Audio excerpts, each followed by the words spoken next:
ভারতের উপর নতুন শুল্ক আরোপের হুমকি দিলেন মার্কিন প্রেসিডেন্ট ডোনাল্ড ট্রাম্প। স্থানীয় সময় সোমবার ৮ ডিসেম্বর হোয়াইট হাউসের এক বৈঠকে তিনি জানান, ভারত থেকে চাল ও কানাডা থেকে সার আমদানির উপর তার প্রশাসন নতুন শুল্ক আরোপ করতে পারে, কারণ দুই দেশের সঙ্গে চলমান বাণিজ্য আলোচনায় কোনো উল্লেখযোগ্য অগ্রগতি হয়নি, বরং স্থবির হয়ে আছে। ভারতীয় সংবাদ মাধ্যম এনডিটিভির প্রতিবেদনে বলা হয়েছে, সোমবারের বৈঠকে ট্রাম্প মার্কিন কৃষকদের জন্য কয়েকশো কোটি ডলারের কৃষি ত্রাণ প্যাকেজ ঘোষণা করেন ও একই সঙ্গে ভারত সহ এশিয়ার দেশগুলো থেকে কৃষিপণ্য আমদানির তীব্র সমালোচনা করেন। রিপাবলিকান এই নেতা অভিযোগ করেন, কৃষিপণ্য আমদানি যুক্তরাষ্ট্রের দেশীয় উৎপাদকদের জন্য বড় ধরনের চ্যালেঞ্জ তৈরি করছে। তিনি আরও স্পষ্ট করে বলেন, যুক্তরাষ্ট্রের কৃষকদের রক্ষায় তিনি শুল্ককে আক্রমণাত্মকভাবে ব্যবহার করতে বদ্ধপরিকর।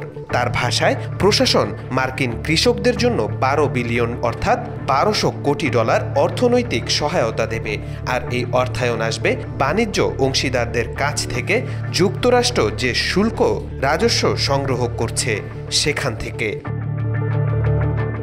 ট্রাম্প বলেন, আমরা সত্যি ট্রিলিয়ন ডলারের পণ্য নিচ্ছি, যদি একটু ভেবে দেখেন। তিনি অভিযোগ করেন, বহু দেশ এমনভাবে যুক্তরাষ্ট্রের সুযোগ নিয়েছে যা আগে কখনো দেখা যায়নি। তিনি আরও দাবি করেন, উত্তরাধিকার সূত্রে পাওয়া মুদ্রাস্ফীতি ও নিম্ন পণ্যমূল্যের প্রভাবে বিপর্যস্ত খামার অর্থনীতিকে স্থিতিশীল করতেই এই সহায়তা অপরিহার্য। তার মতে, কৃষকরা অপরিহার্য জাতীয় সম্পদ ও যুক্তরাষ্ট্রের মেরুদণ্ড। মার্কিন কৃষিকে পুনরুজ্জীবিত করতে শুল্ককে প্রধান হাতিয়ার হিসেবে তুলে ধরেন তিনি। দীর্ঘ আলোচনায় চাল আমদানি প্রসঙ্গ উঠলে ভারতকে প্রধান উদাহরণ হিসেবে উল্লেখ করা হয়। লুইজিয়ানার এক উপস্থাপক বলেন, ভারতীয় চাল দক্ষিণাঞ্চলের কৃষকদের জন্য ধ্বংসাত্মক হয়ে উঠছে। এরপর ট্রাম্পকে জানানো হয়, মার্কিন খুচরা বাজারে বিক্রিত হওয়া চালের সবচেয়ে বড় দুটি ব্র্যান্ডই ভারতীয় কোম্পানির মালিকানাধীন। উত্তরে ট্রাম্প বলেন, ঠিক আছে, আমরা এটা দেখছি, এটা খুবই সহজ। শুল্ক আরোপ করলে 2 মিনিটেই সমস্যার সমাধান হয়ে যাবে। তিনি আরও যোগ করেন, তাদের ডাম্পিং করা উচিত নয়। আমি এটা শুনেছি, অন্যদের কাছ থেকেও শুনেছি, এটা চলতে পারে না।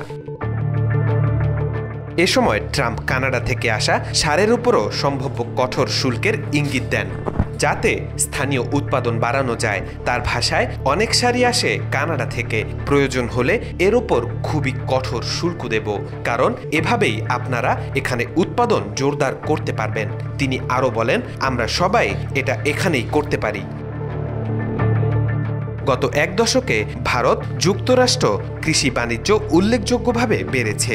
যুক্তরাষ্ট্রে বাসমতি, অন্যান্য চালজাত পণ্য, মশলা ও সামুদ্রিক খাদ্য রপ্তানি করে ভারত। অন্যদিকে যুক্তরাষ্ট্র থেকে বাদাম, তুলা ও ডাল কেনে ভারত। তবে ভর্তুকি, বাজার প্রবেশাধিকার ও বিশ্ব বাণিজ্য সংস্থার অভিযোগ, বিশেষ করে চাল ও চিনি সংক্রান্ত বিরোধ, দুই দেশের আলোচনায় নিয়মিত চাপ সৃষ্টি করছে। তাওফিকুল ইসলাম, আজকাল।